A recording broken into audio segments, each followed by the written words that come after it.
Good afternoon, good morning, good evening, wherever you are. Whoop, Welcome whoop.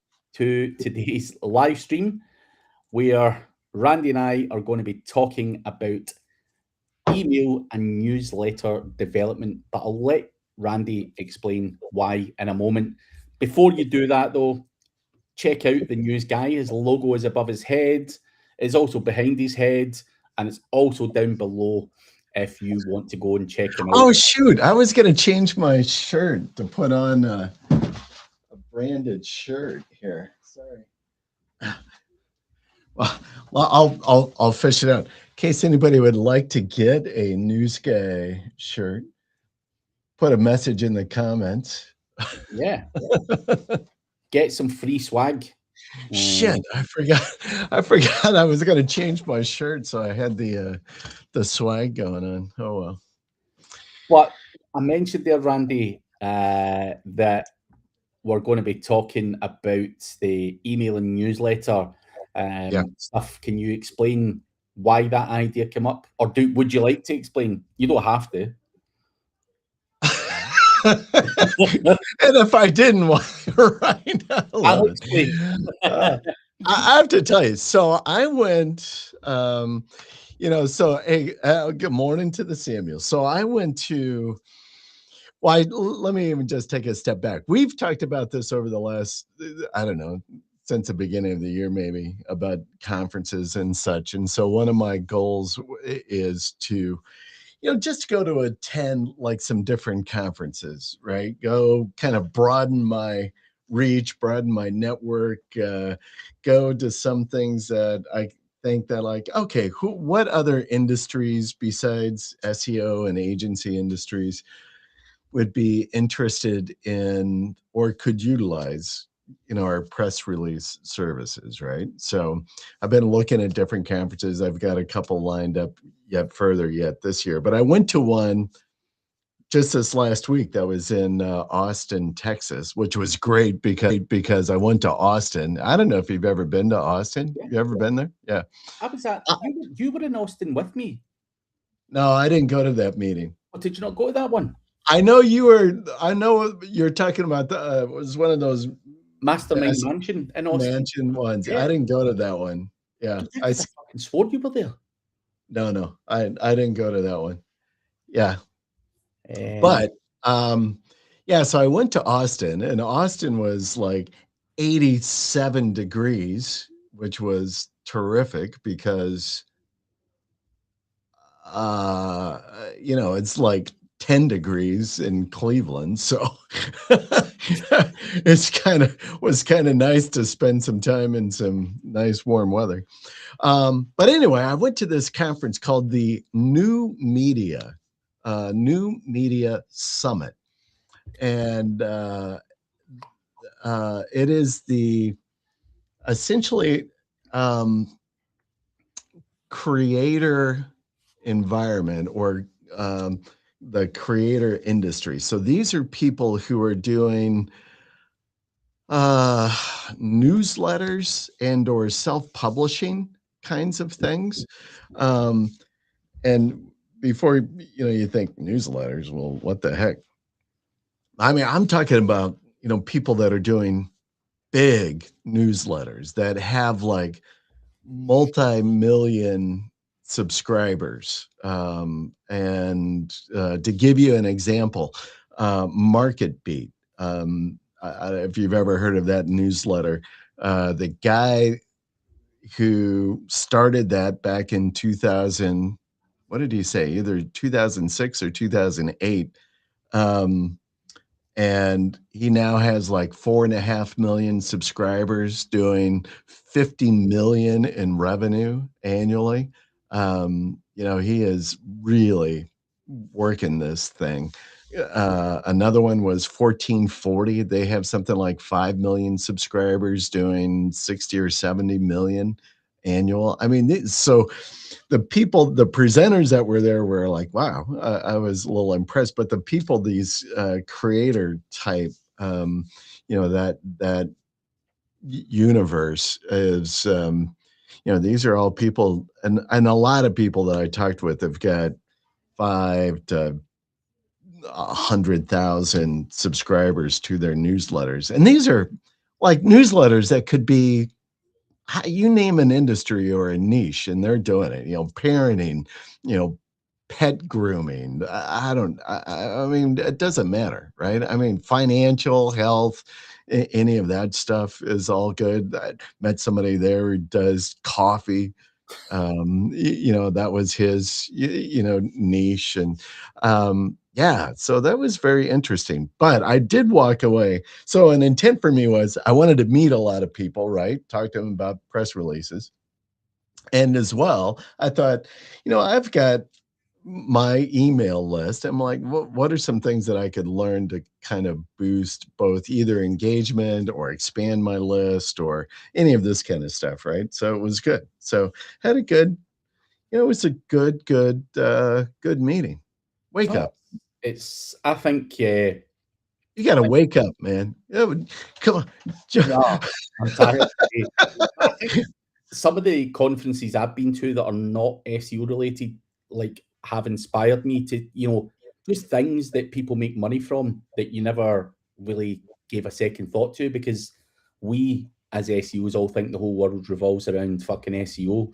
Yeah, And when you go to that, it opens up your eyes to no, it fucking doesn't. There are other money making opportunities, and I think potentially doing that email and making 15 mil a year or whatever is a full time job in itself. So those guys are experts in email marketing, whereas I think yeah, we are experts in fucking a whole general bunch of marketing stuff, but we're not yeah, fucking doing it all day every day. And I think that's the killer. But I've always said where there's traffic, there's money. And obviously I went down the route of building a personal brand and doing a YouTube and, all of that kind of stuff. And obviously I'm mhm, not claiming to make, what these guys make or whatever. But, when you've got a personal brand, or whether you've got that database of 5 million subscribers, you are an attractive option to people, and they will throw money at you to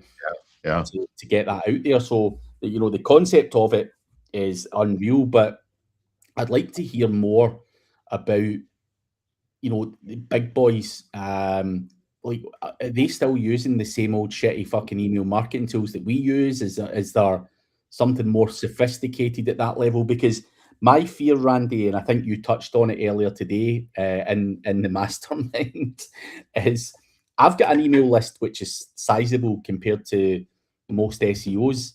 However, the cost of running that email, um, paying for the subscription to the tools to be able to send the email is fucking eye watering, and that goes yeah, up yeah, by yeah. by every 20,000 that you get, it goes up significantly. So what are these guys using? Because it must cost an arm and a leg if they're using the same tools as us. I I have to tell you, they really are. I mean, they're using some of the same tools. I mean, to give you an example, like there were two uh, um, people that you probably have heard of. One was Beehive, Oh yeah, uh, yeah. yeah, and another is High Level. Go High Level. They're both the sponsors, and these are the tools these folks are using, to distribute and send stuff out, right? So yeah, so it is mind numbing. I think and again, I never thought that like these guys are making that much money in a newsletter, but they're spending as well. Just, I mean, To a send hundred thousand, 100,000, 300,000 a month in Facebook and Meta ads yeah, as well. but dude, Driving it must, leads and shit. for 5 million subscribers, for example, I mean, that must cost you about fucking 50 grand to send Yeah. that, like, Oh, just I'm for sure.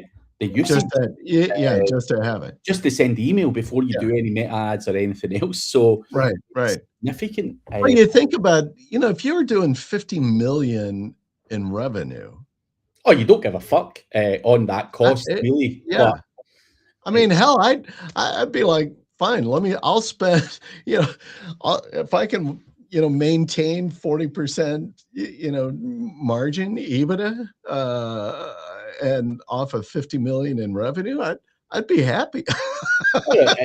it's all relative. It is. It's all relative, right? To what you spend, and I get it. I started in business with nothing, so I've always got that kind of poor man's like, oh fuck, that cost, and I don't think that'll ever change for me. Yeah. Anyway, but I am acutely aware that you have to spend money to make money as well. So, and I think Yeah. you do that very well as well. You've sponsored the spring training and various other bits and bobs, and again, spending money to get more exposure to build your personal brand. It's Right. no Right. different from spending money to get your email list built up. It's just a Right. different funnel, really. Yeah. But before we go any deeper, I just want to quickly answer this question, Randy. For Veer is saying, what logic can we use for out of stock products without deleting that so we can avoid a 404? Just having it out of stock is your best bet. Out of stock. Yeah, put like a little swap an image out that says it's out of stock. Sometimes if you're using like Shopify or something like that, I think they usually have like even a plugin that you can use just to like click it to say it's out of stock. And so Yeah. that's going to flash over the page. But I've got a guy, I watch him. I don't do his SEO or anything, but he's close to me in proximity to my office, and he's a used car garage, and he's been around for a long time, and his website's naturally just quite powerful, and he doesn't realize, like, when he's a nice car up and it's getting all this click-through rate and he's sharing it on social media and it's blasted all out all over the places that he markets it to, and the fucking thing ranks really well, and then when the car sells, he just fucking rips it down. And you're like,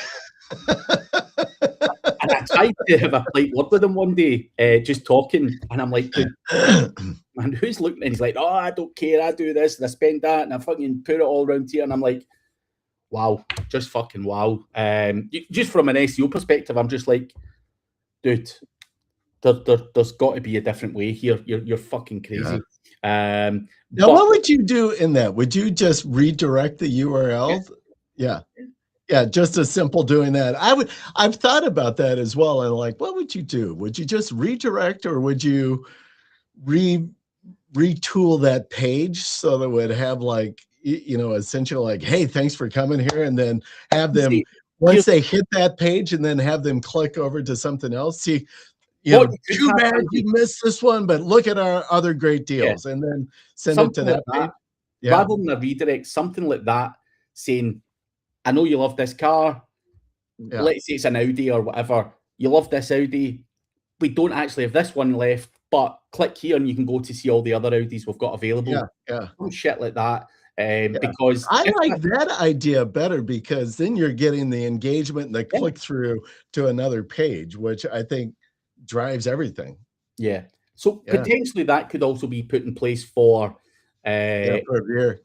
For Veer as well, depending on what you want to do. But I think a simple out of stock, if that is actually coming back, would be something that I would do. Or alternatively, have a page to say, listen, that isn't going to be coming back, but the next best alternative for that is here, and push them around your website a little bit.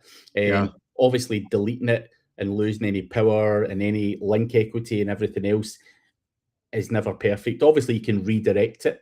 I think you would get more out of having a nice page that pushes people around your website rather than a redirect all the time.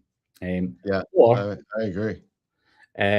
Or Business Growth Ready says you could drop a little form on there, put them in a waiting list instead of removing the product, which again would go well in today's theme of building up that email list. So collect data. At least if you're still collecting data, you can further market them. So there's alternative options via there, but that would be the ones I do. And Benji's here to hear me swearing. I don't swear all the time, Benji. Only I'm actually tired today, Benji.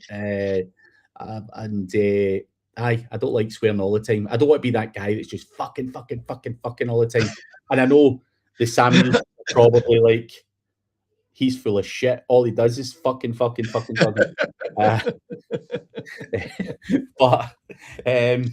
But yeah, a quick story, Benji. I was at the Samuels' spring training event in America, Arizona. All nice corporate business, nice mixture of corporate businessy people and all that. And I'm on there, fucking cocksucker this and fuck that and fuck clients and fucking this. And I heard a little story that Terry's other half was sat next to her clients. I didn't hear that until after the event. Had I known that, I would have reined it in. But in my head, what I was trying to get across to people was there are alternative ways to making money than just doing client work, was the message I was trying to get across. But sometimes you get caught up in the heat of the moment and everyone's laughing and you just go a bit fucking harder. Fucking clients are pussies and all of this stuff. I remember that one. That was a few years ago. Yeah, that was good. But I don't always swear, Benji. I try my best to not do it. I've got a 7-year-old impressionable kid, and all he does now is fucking swear. I was gonna say, is that I can only imagine, little Charlie running around the house. I'm sure that's all he's doing. Is like, oh fuck, Dad, the fucking boy did that to me. He plays GTA, and he's like, I'm gonna kill that motherfucker, and all of this, and you're like, wow. So yeah. And no chance of a Church SEO conference business today. I'm already banned. And Terry has taken a positive from that instance. Don't invite your clients because SEOs are fucking degenerates, man. They'll get you hung, drawn, and quartered. But it always makes for a good, fun story. And of course, it wasn't meant with any kind of malice at all. But as Skylar says, it brings life to the room. Bad press is still press, nonetheless. Different characters, man. Look at fucking Molino. I mean, there's another one. You and Molino are like, I don't know who wins that horse race with swearing.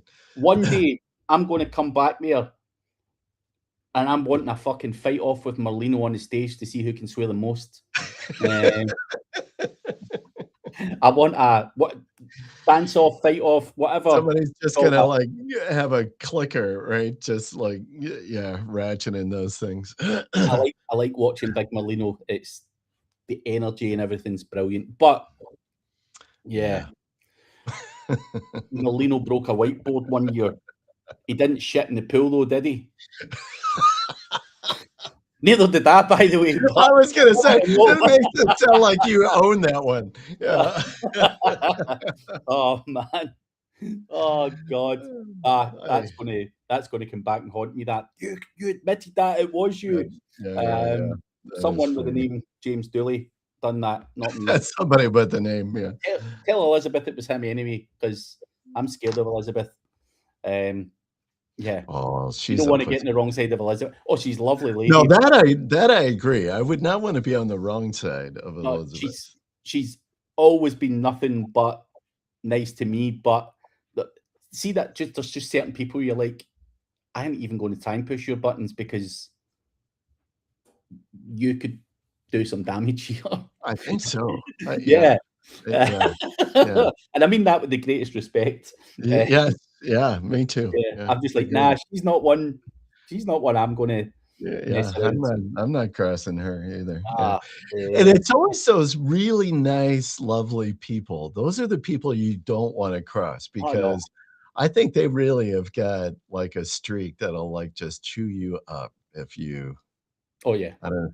I'm sure Terry could chime in like, oh yeah, don't mess with the mama bear. Yeah. Oh, I think you would absolutely agree with that. And I am sure Skylar will be like, yep, you guys are on the money.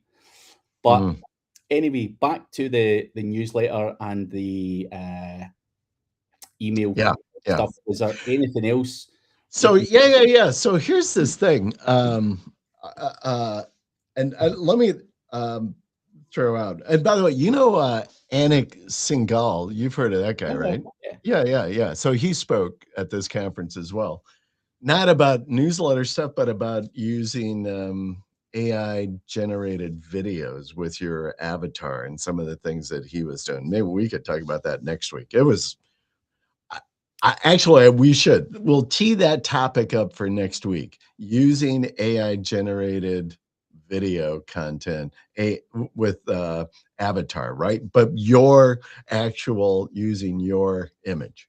I have got a perfect example of someone who does it really well. I've got we'll save it for next week. Yeah, but I've got a very good friend who hates videos, but he's done it, mate, and it looks shit hot. So that's a teaser for next week. I can even show you a few.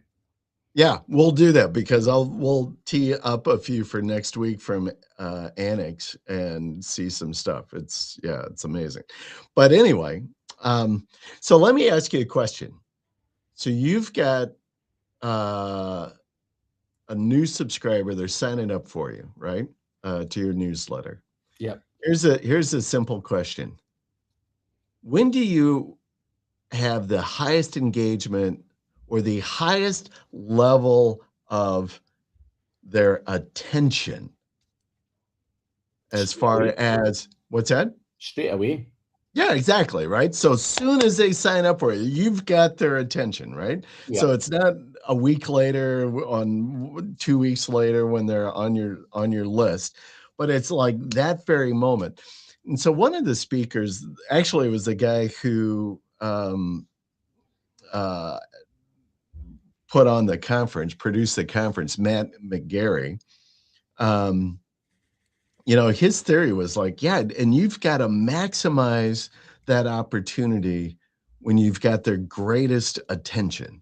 So it's at that time when you when they sign up. And usually, what is the first thing, right? When somebody signs up for your newsletter or they subscribe, generally, and if you don't, you should do this, you should send them an email right away, right? Just as a automation, a thank you email, right? Or a welcome email, something like that, welcome or thank you. And then what Matt did, and a couple of these other guys suggested as well in regards with that thank you, is in that email, you can accomplish quite a few different things to help drive your both open rates and to improve that you stay out of the spam and or like in Gmail right now they've got like these different things that they automatically like drop your emails into besides spam, but it's like purchases or social. I had to go look and see like what the hell, what are these categories, right? So what they're suggesting was do a few different things. One, and say thank you, right? So you're going to do thank you for signing up, blah blah blah. Hit them with, this is what you can expect. You're going to get an email every day, depending upon what your newsletter is or what you're doing, or every week or something. This is what you can expect to see in that, like what's the content going to be about. And then here's a few things that he suggested that you should do to ensure that it helps you down the road. And again, from an open rate and to be sure that it hits their primary inbox. One of which was to give them a certain amount of instructions. One, ask them to move that email if it's not showing up in their primary inbox already, but to move it to their primary inbox, right? So depending upon how it's listed in your email server. And then the other thing is, just put a request or an instruction in there to say, hey, if you would please just reply yes, just a one-word reply, right? And say, hey, yes, or love it, love, or coffee, or whatever. Just give me a one-word reply that you've to this email. And then you could even give a little instruction or an explanation why you do that. It's like, hey, I just want to be sure you've connected. And as well, it helps tell Google or Gmail that you really want this email that's coming your way. And both of those activities, right, moving the email and replying to it, help drive to ensure that it's going to hit their primary inbox, which is what you want. If you're sending stuff out, you want it, instead of having a 30% open rate, you want to try to jack that up into that 45, 50, consistently. And those were a couple of like key things. And I had to think about that because I've signed up for a bunch of different newsletters over the last, I don't know, month or so. And a couple of these guys have done exactly that. I'm like, wow, man, they really went deep on, this email, this thank you email, and some of the stuff that they do. It's it's common sense. You even see people doing it in Facebook as well. Put the number 1 below if you want access to my free Right, PDF. right, All right. you're doing is forcing engagement, which tickles the algorithm and Yeah. makes you look like you're more engaged or more important or whatever. And obviously Right. all the trust signals that would go with that as well. So Yeah. why not cleverly do it? And I think so many people are doing it kind of wrong, and including myself. I don't send out enough emails. Yeah. I Yeah. don't send them a welcome, hello, look at me fucking email. And I probably should. For me, I should be sending out thanks for signing up. I've got my mastermind, I've got a YouTube, I've got this, Right. that, Right.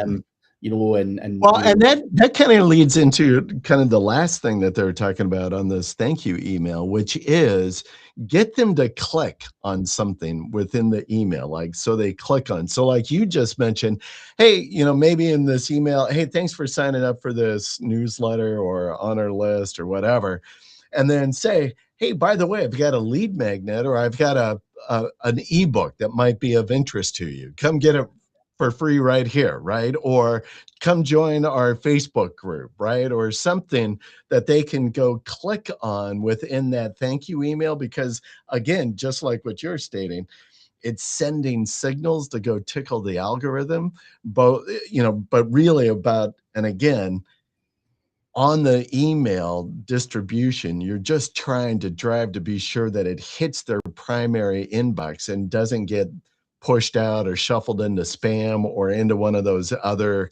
category boxes that Gmail is doing with so much right now, so that you can keep your email or your send outs, keep it in their primary. But yeah, that clicking on a link within the email is the other thing. And I think you do it just exactly like what you were describing. Like, hey, come join our Facebook, come, boom, here's a free thing for you. yeah, it can be soft. It doesn't have to be fucking aggressive. Like, just No, listen, you've signed up, just a bit about me and how I can help you, or how I can yeah, help you for free or whatever, without yeah, kind of yeah, any mad sales pitch. I yeah, do two Q&A sessions, or 2 live streams a week on YouTube. If you want to join yeah, us, here's the yeah, link as well. yeah. So Yeah. just share it. Or even a simple, like, like for me, as an example, somebody signs up new on my list and my thank you. I mean, when I was flying home, I was thinking about a bunch of different things that I could employ, to help improve some of mine. I just thought, like, I could easily go through and create just a real simple one sheet like giveaway that just says, and in my thank you, I'm like, hey, I've crafted a one sheet tips for engaging press release ideas or something like that, right? And then If you've boom, and done then that, just have it. They go click on it and like, yeah, come get it for free. Boom. even Don't if you've even done need. that once a month, once a quarter, and gave them something different once a quarter, I Yeah, think it would help massively. And you don't even need to do it yourself. Deploy one of your people to write up a nice guide or Yeah. whatever. But quick question here from Mohammed. If an email list has a good open rate and a good click rate, but no sales are happening, how do you figure out whether the problem is the copy, the offer, or the audience targeting? It's a good question. I mean, That's a good question. The first thing is having an email list with a shit audience is what most people have, and a non-buying audience, grabbed from wherever, scraped up email list and everything else, which is why I think the audience is the first thing potentially, because if it's getting a good open rate and then it's getting a good click-through rate, I would assume that the copy is somewhat of interest, otherwise it wouldn't. I would have to agree, because I think, so when you kind of preface it and say you're getting a good open rate and a good click rate, then that means that your list, you've got people on the list that are already kind of like place a value on your content or what it is that they're getting from you to begin with. So I would think, it seems like kind of a big disconnect. So if sales aren't happening, and then I'm like, well, then why are they opening it up and clicking if they aren't liking what you're offering? Well, in the SEO space, and I don't mean to offend anyone by this, but there's a certain element of people who join my mailing list who are from like India, for example, or Pakistan. Now, if I do a promotion on high-end digital PR that costs $5,000 a pop, that is just not buyable for people in India because of their cost of living. That is someone's yearly salary. So, also having that audience who's super engaged with what you do in terms of free content and getting people in who are actually buyers is two different things, and I think, you would have to segment your audience in your mailing list potentially. I'm not saying that is the problem. I'm just giving you hypothetically, there are people in certain parts of the world who maybe just don't have the funds to pay for shit or the whatever it is, and that is something that could, and I'm not saying it is, the offer might be obscenely fucking high. If I'm selling something that Randy sells for $200 and I'm selling it for $5, I would expect not many people to buy it. There's a lot of fools out there who will, but if you're obscenely priced, or the offer sucks, then and it's not what they want, you obviously got to look at that. But you're getting the opens. For me, you're getting the opens. The offer could suck, or you've just not got a great buying audience. That would be the first two I would be looking at, but it could be any of those. But Business Growth Ready says I'll probably be working about 4 months in advance. So in the summer, telling about your Black Friday press release guide. In November, you're talking about your spring press release guide. So always be ahead of yourself. But that's something I think we could all give ourselves a slap and probably be doing a lot better with. And these are not life-changing fucking knowledge that you've got there. It's just adding the basics of what you would do in email marketing. And I think many of us are fucking lazy when it comes to that. I certainly am. I can hold my hand up and say, yep, I absolutely don't do it to the best of my ability. And I'm pretty lazy with it. Yeah, I don't do enough. I need to do more. Well, I walked away from there and I need to do more. Just as that would be my main theme. I need to do more. Because right now, like with what I do, I send out an email a week, one email a week to my list, people that have subscribed to us. And based off of talking to people at the conference and the speakers at the conference, they're like, oh, you should be sending out like a lot more. Like the one guy, the Market Beat, that guy sends out like 7 to 10 emails a day to people, because in his mind, he's like, well, listen, as you look at this stuff, there's, you look at anybody's inbox, they're going to get between maybe 100 to 500 emails a day. I'm like, oh God, yeah, I don't even know how many. I probably get somewhere around 200 emails a day of stuff.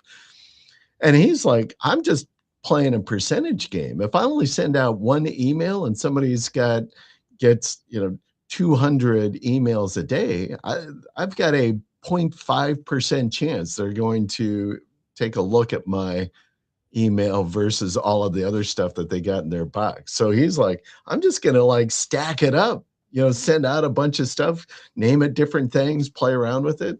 It's like that's what they do. And he even showed like their whatever they use as their distro tool, but it's like, yeah, here it was, February 19th. Here were the 7 emails they sent out that day. February 20th, right? The 8. I'm like, God, wow. That is crazy.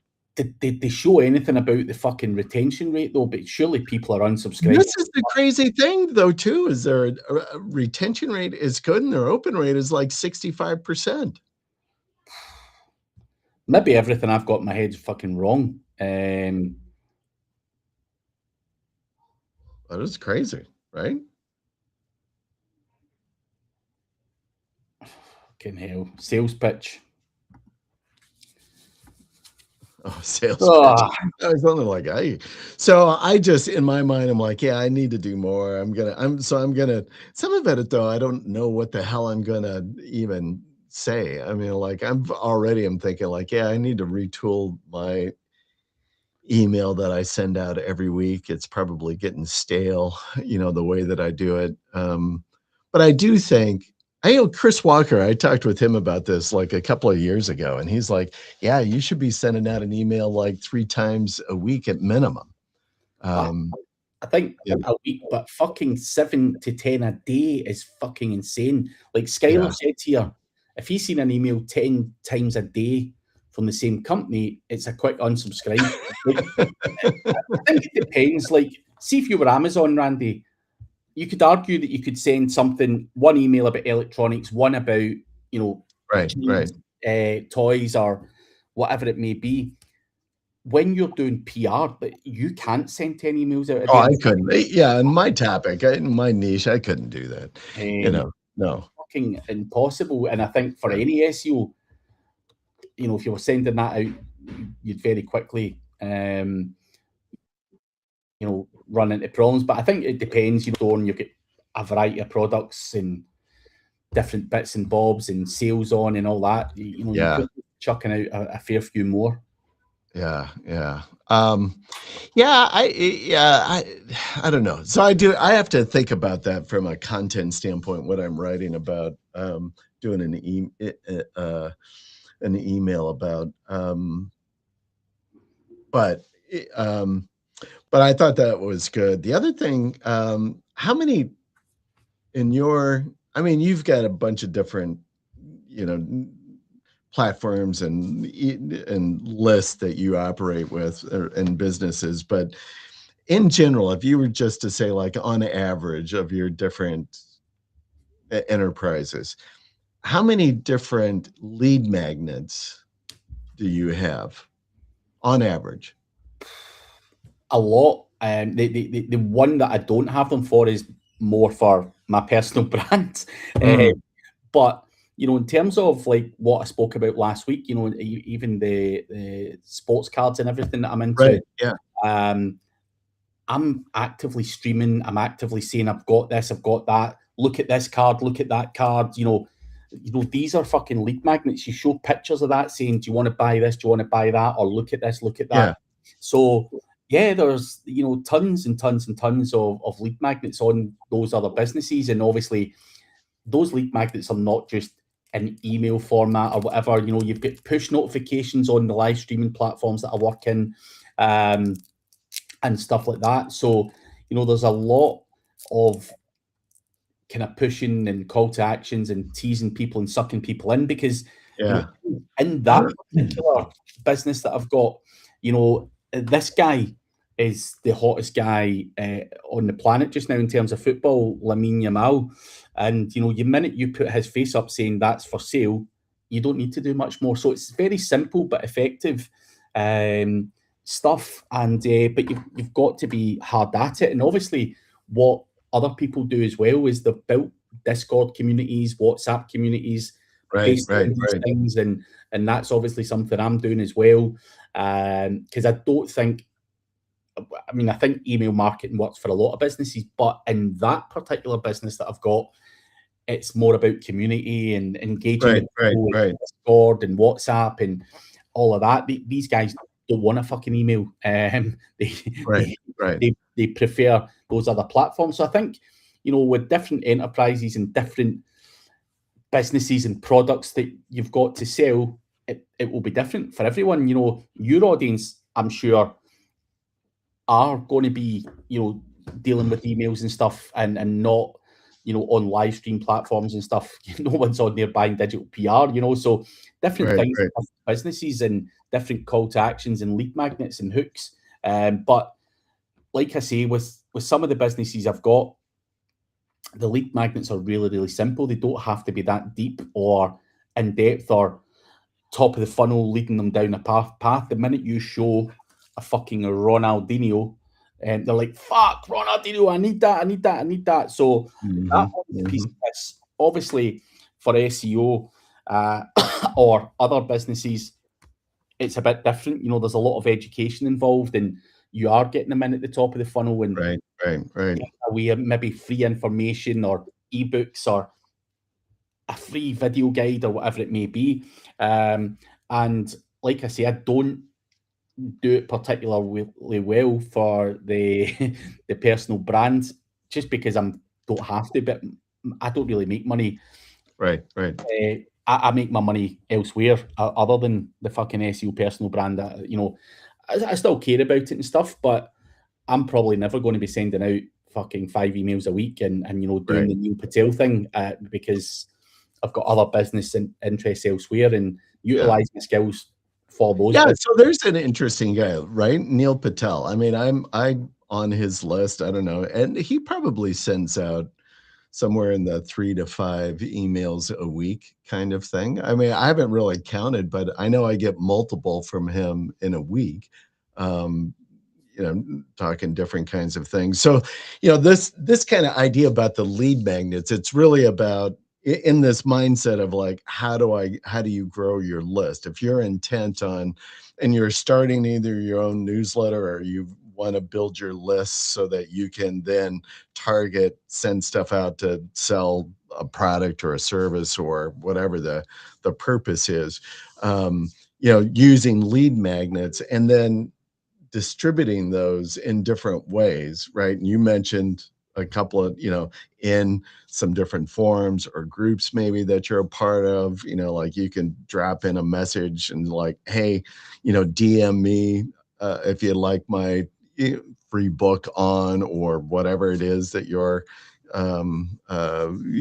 put together. But yeah, they were really, talking about these different kinds of lead magnets and offers. And I have like maybe about 4 different kind of ebooks that we use that I've used over the last year or so, 2 years. But I've kind of, I have them set and I don't do a lot of other stuff with it, but like kind of like what you just said, like, hey, I put it in my Facebook, like do a post about it, drop me a DM if you like to, if you want the link, I'll send you the link to it or something like that. But yeah, I need to do more of that kind of stuff as well. Because you're not really playing into the algorithm as such, like send me a DM. It should be something along the lines of, if you want this ebook, Yeah, comment. a specific word, and then you can set up Right. an automation for everyone who said that will automatically be sent that. And obviously, Mhm. you're getting all the Facebook algorithm all fucking hot, Mhm. bothered by the level of engagement you've got, and it's Yeah. pushed out to more and more people. So even just something as stupid as you saying, send me a DM is probably the wrong thing to be doing. It should be, Well, from that, it should be comment, yeah, because if you're talking Facebook, definitely, because that will drive, the algorithm and push, and then you'll end up showing up more in their uh, uh, feed as well. it's the same with emails. They're going to look at what's been clicked to determine whether your email was valid or not. So what is Mhm. massaging that? Of course, it's going to be the clicks on the email Yeah, that's out, and again, encourage that, and that's what the guys are saying.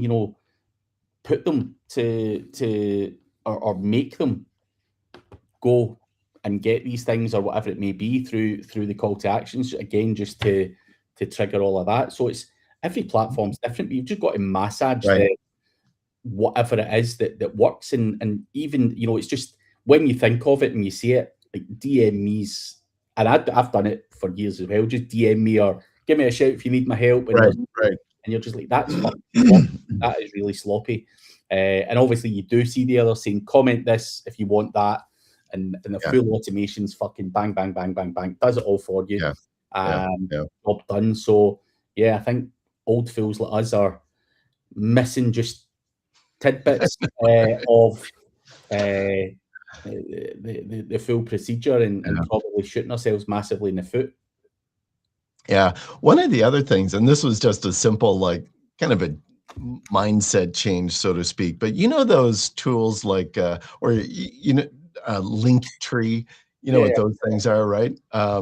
So a lot of people, you see, they'll use those link trees in their email footer, or, in their signature block, or they'll put it in their bio, like on X or Instagram or whatever, right?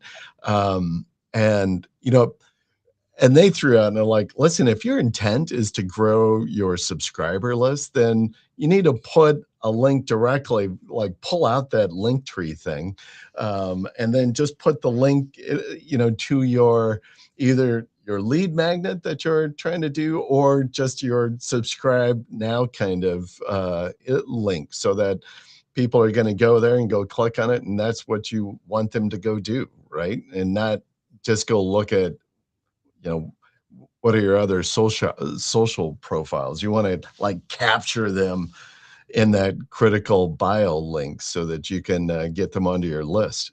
here's something though, Randy. Like when I'm doing the sports card thing and I'm doing live streams, you're live streaming, and at the bottom it will show you all of the available players who you can bid on, right? People are that fucking lazy that they come into the live stream and say, who's available? And you're like, clicking the thing and it will show you who's available. They don't want to do that. And the reason I'm mentioning this is the link tree, you have to hand it to these guys Yeah, in a plate.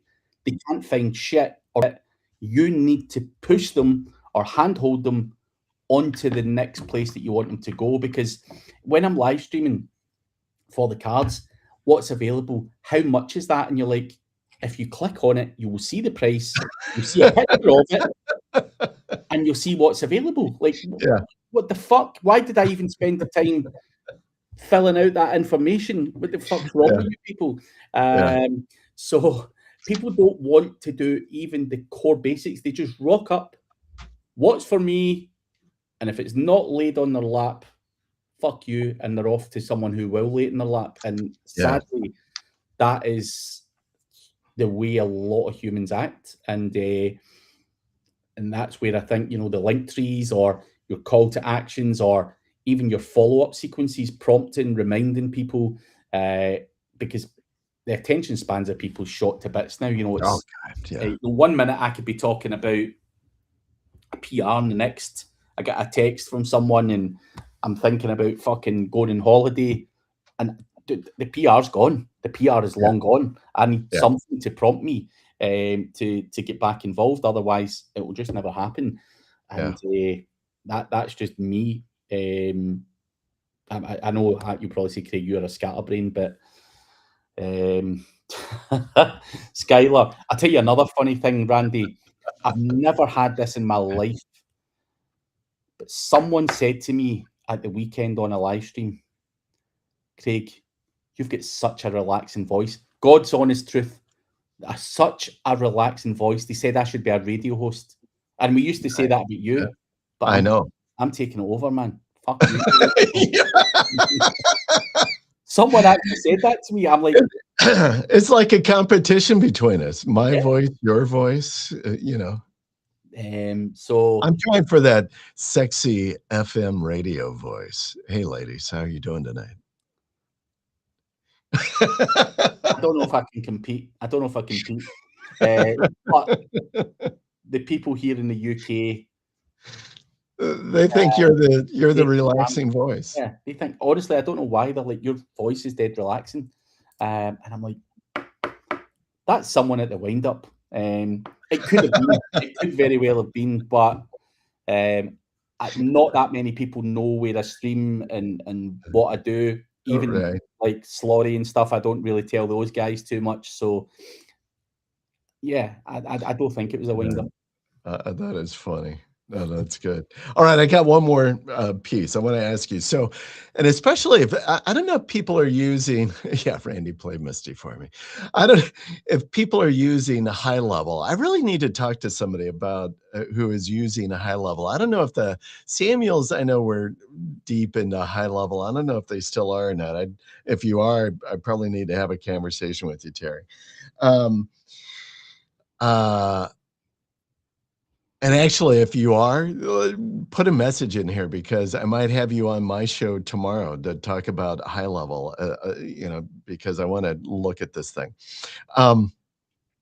But a number of the people that were presenting last week at this conference were talking about the critical use of SMS connection with your audience. And so grabbing that phone number in your form, so whatever, generally you're like, subscribe, give us your email. And then the next would be like, hey, put a phone number field down. Because they were just talking about the like leaps forward in regards to SMS engagement versus email. And that they are finding that when you are texting somebody, and not necessarily like, hey, grab my offer here kind of thing, but if you have to take a little different tactic or strategy about it, but that the engagement and interaction is so much better on the text messaging. And one guy, the guy who did the conference, he said, like, we started doing the text messaging about, he goes, and we generated $100,000 in revenue through a funnel, through a channel of text messaging, in regards to this conference. I'm like, wow, that is crazy. Do you use it? I don't. I think it's quite intrusive, if I'm being honest. Personally, I think, I've got certain shops and stuff that I'll shop in for clothes, Yeah. and I regularly get texts from them saying, we have a discount or whatever it's going to be. I just block them. I get it. WhatsApp or text messaging marketing works to a certain degree, but for me personally, I think it's quite intrusive. The last thing I want to see at night when I'm chilling at home and I'm not at work is people invading my inbox, or sorry, invading my phone with all of their shit. I think there's a time Yeah. and a place. It obviously depends on what you're signing up for, but I think just constantly selling, and I think for me it's intrusive as fuck. Now that's why I think building a community, having a Discord, having other things, I just think going into someone's phone Yeah. for what I do is a bit OTT. I'm not saying that's the case for every business, but Well, I think you do have to be judicial on, what you're doing and how often you're putting stuff out there. I was trying to find, like, I got a message. I think I deleted it already. I got a message from, oh, wait, maybe I can find it here. Oh, yeah. This is the message that I got from so high level because that's the sponsor and they were like, and so the guy who did the show, he's using high level. And so high level, I signed up because they're doing like, hey, sign up with our QR code and we're giving away two nice sets of headphones over the course of the conference. I'm like, oh, that's great. I'll, see if I can get some headphones. But I get a text from them today. I'm like, hey, it's high level. We had such a blast meeting you at the New Media Summit conference. Want to keep the party going? Boom, check out our future events. And then gave a link to the events that they're going to be in the future. Terry, I didn't look to see if they're going to be at spring training, even though I did talk with them about it. And they're like, yeah, we're going to be there. But I was like, wow, that's pretty cool. But that wasn't too intrusive to me. That was just like, hey, they're not trying to sell. They're just like trying to keep. I'm looking on their list, by the way, their events calendar. They only have it going through. Oh, well, let me look. I was going to see if they had it for spring training. Terry was just checking out. I don't think that they don't have it on their calendar yet, Terry. So in-person events. Let's see.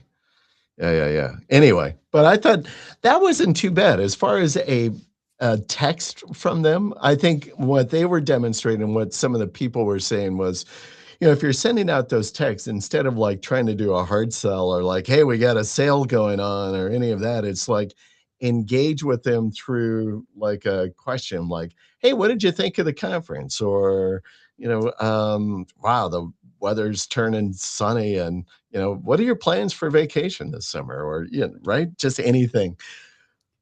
But they say, though, that the open rates on the text messages are like astronomical. Like they're 70-80% compared to email. Yeah. But I think you're getting right into someone's hands there and then who's not got their Yeah. phone on them. So I could see, but I think you'd need to be very, very strategic with Yeah. how I don't think you could mass abuse that. That's for sure.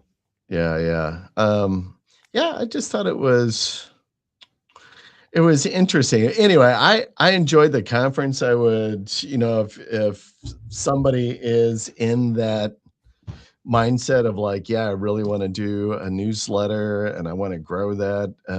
And they walked through probably about 12 different ways you can monetize your newsletter and or your email list, and doing different kinds of things. I'm like, wow, that's smart. So that could be a whole nother show. We could roll through kind of all of these different things that they do for monetization. But it was it was interesting. I might go back next year. That's always good to hear positive things, and obviously for you to get different information. Yeah. I did hook up with a great potential. We're going to do a good partnership, I think, on a company that publishes books and what they do for folks. And I was stunned with the amount of business that guy does, considering, here's the thing. You and I come from kind of the SEO, digital marketing space, very different than what these guys, this creator universe is. I mean, these guys are focused on delivering really high quality, high value content. Yeah. Right. And kind of secondarily, they may be thinking, well, how do I get in front of more people via marketing or SEO?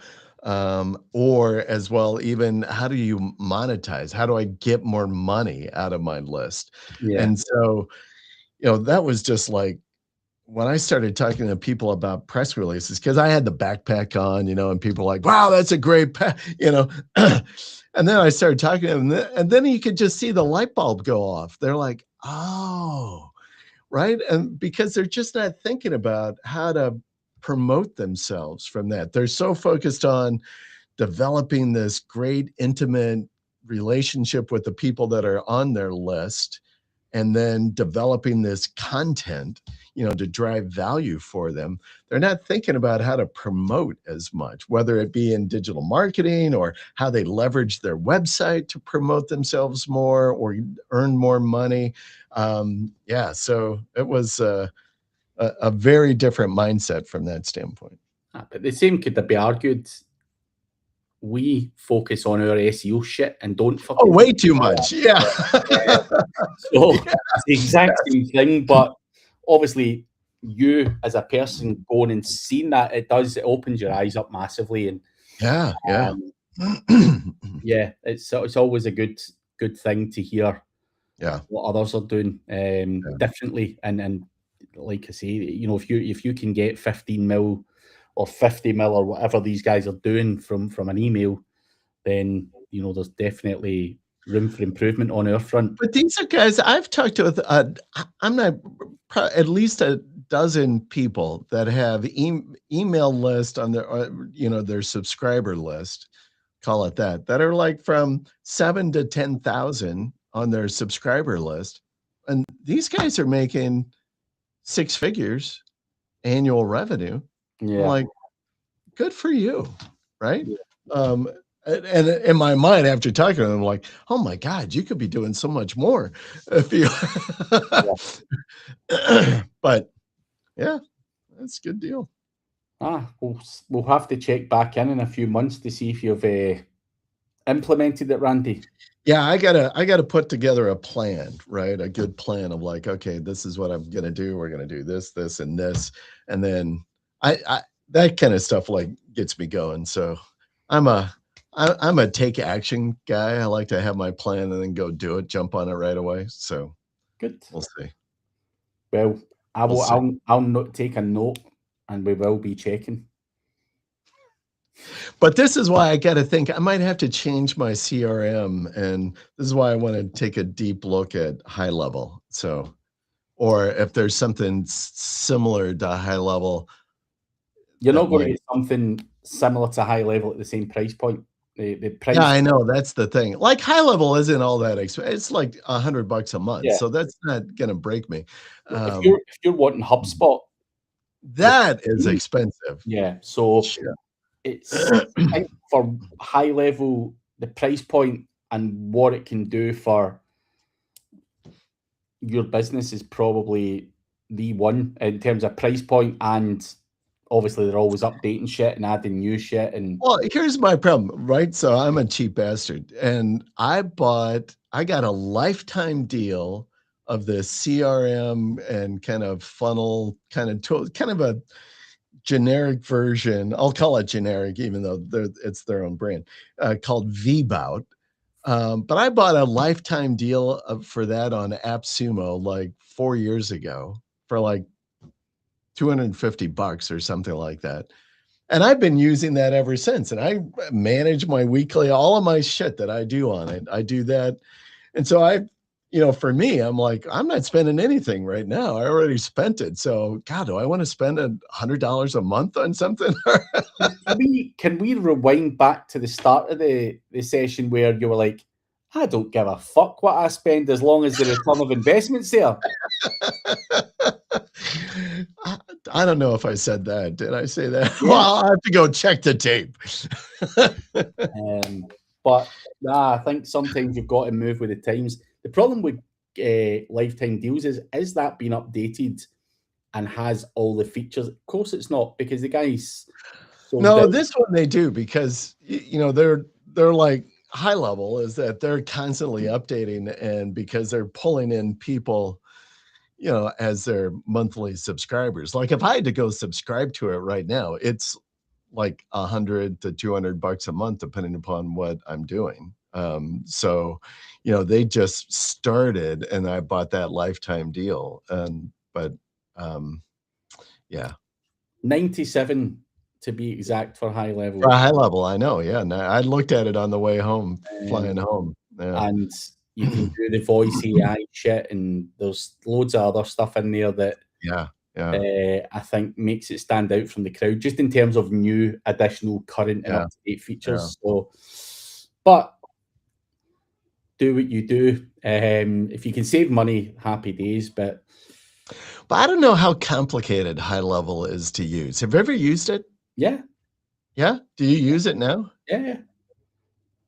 The- Complicated? Like if I wanted to put up a new landing page, to direct people to, a new lead magnet, right? So like, here's my new lead magnet, boom, do a quick landing page. Challenging or what? No, it's not challenging because they even give you free fucking templates on there as well. I mean, you can Yeah. make your own, but you can just take a fucking template you like and Yeah. edit it out. So it is really like a dummies.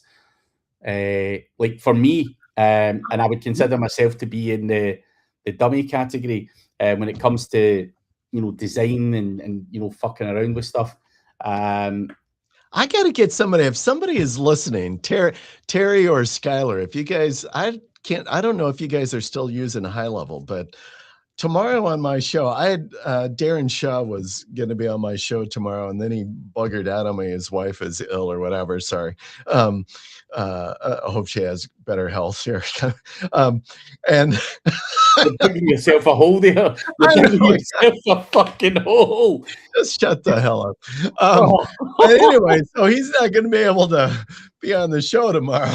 So I'm like, okay, what am I going to do? But I think I'm going to get somebody on that can do like a demo of High Level. And I might even just reach out to somebody on High Level and like, they do it, no problem for you. Yeah, come join my live stream. I'm like, want to learn about High Level. Yeah. I'm going to go reach out to whoever the hell was at the conference and see if they got a minute. Yeah. But guys, we are out of time. Hopefully you've taken something from this. If you haven't, blame the news guy. His logo is above. The link is below. Go give Next week we're going to talk about AI generated video using avatars for AI videos. Yeah. Cool. We'll come with some samples to show and dissect. Yeah, for sure. But we will catch you next week, folks. Hope you have a good one.